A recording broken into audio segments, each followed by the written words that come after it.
From the end of the 15th century on, the Ottomans took the place that the Muslims in general and the Moors on the Iberian Peninsula in particular have occupied since the High Middle Ages. Since their conquest of the Eastern Roman Empire after the fall of Constantinople, the Ottomans appear at the head of the Muslim territories as the great enemy to be beaten by Christianity.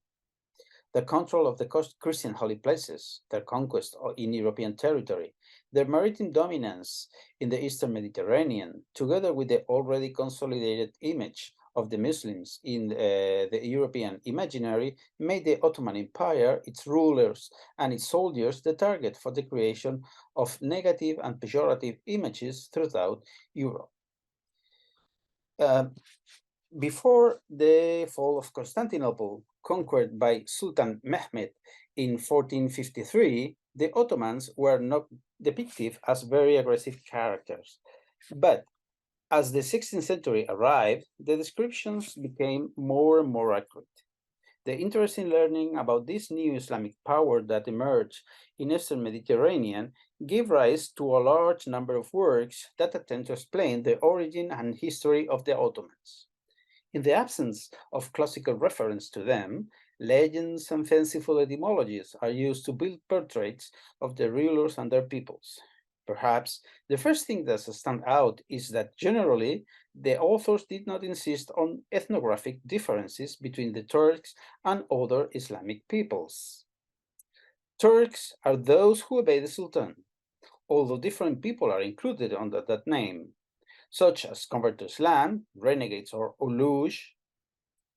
As Miguel Ángel de Bunez shows, the very ethnocentrism of the Turks, despising the conquest of dominant peoples, including the Arabs, helps to give this impression.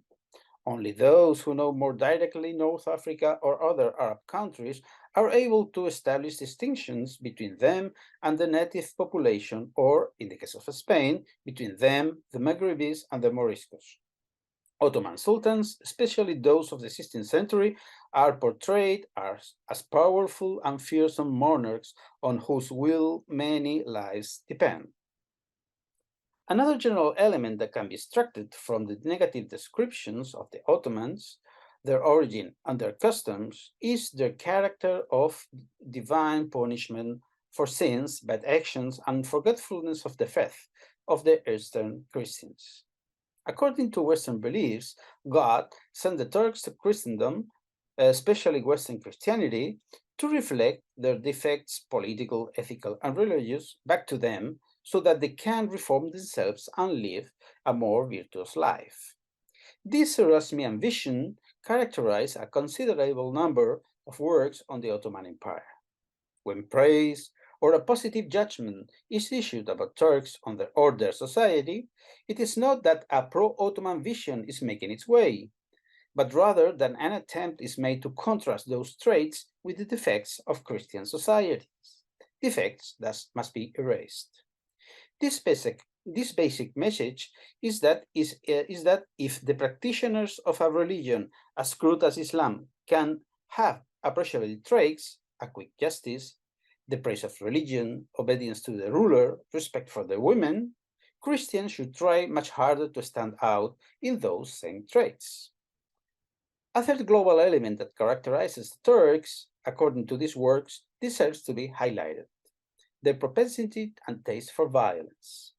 If, on the one hand, the Ottoman soldiers, especially the feared Janissaries, are thought warriors raised in military discipline, the Ottomans, as master of captives and slaves, are horribly harsh with their Christian prisoners. The fact that several of these accounts come from ex-captives or from religious redeemers in captives' lands turns their accounts as catalogs of horrific forms of torture and death of Christians, in which there can be no room for a positive, even neutral feature. The Turks, above the Arabs, indulge in extreme violence with Christians, fulfilling this way their cruel natural instincts. It is not surprising, then, that adjectives and negative descriptions of the Turks are organized around these three general axes of the Ottoman image in European culture. as Jose Maria Perceval has shown, both in a vertical axis of otherness and in a horizontal one of space, the Ottomans are burdened with all the pejorative meanings that the Christians reject. In this way, they are primitive and ignorant compared to the cultivated Christian. Their ignorance made the Turks convert to Islam, a religion that is very easy to follow and also allows them to practice their old vices. Following ancient anti-Islamic reasoning, the Ottoman elites only pretend to belong to Islam in order to maintain their privileges. Although they are very formal in the fulfillment of their rites and in maintaining a serious attitude, they do not allow blasphemy, unlike Christians, and they also respect the holy places, as several authors point out. They, the Turks, are also vicious, boasting about it as well. Although they are greedy and cruel, the vices that Christian authors stand out the most from the Turks are their unbridled taste for alcohol and especially their tendency to sodomy, which have infected the Arabs. Echoing the Ottoman institution of the shirme, or of levies of Christian and adolescents in Ottoman territories to serve the Sultan, the horrified authors recount how the Ottomans and also renegades corsairs have several of these adolescents at their expense, pampering and dress, only to satisfy their degenerate sexual desires. For Christians, it is a kind of upside-down moral world that is described to draw attention to the hardships. Then people often go through the Ottoman rule. Of course, it must be assumed that in all these descriptions, there is a good percentage of second-hand passages, translated foreign languages and rumors and reports of events that run throughout the European continent. In reality, not too many authors had direct contact with the Ottomans to be able to offer more nuanced portraits. The Ottomans, in the eyes of Spanish, French, or Flemish writers and painters, have as their central characteristic that they are the main and most feared enemies of Christianity, and as such, their depiction is uniform.